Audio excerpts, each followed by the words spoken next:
Makakatanggap ako ngayon ng mga clues. So, baka pwede niyo akong tulungan sa paghula. Unang clue, Jack and Poy, cute boy, Kenkoy. Ay, alam ko na kung sino to.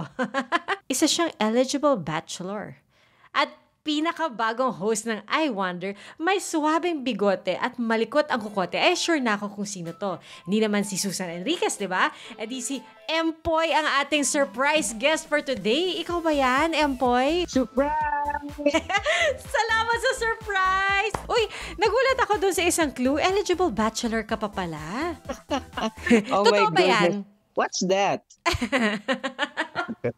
You know, ibig sabihin single, ready to mingle. Oh yeah. Oh yeah, Oh, yeah. totoo. Hindi yan joke ha. Sometimes. Wala pang nag-hold sa'yo na sabi, akin ka lang, hindi na kita pakakawalan. Wala pa namang nagtangka na gano'n. So doon sa lahat ng nakikinig na single, please let it be known. Public service announcement na natin to. Si Empoy ay handang-handang makipagkita. Ready to fall in love. Tama ba? Sakto lang. Sakto lang.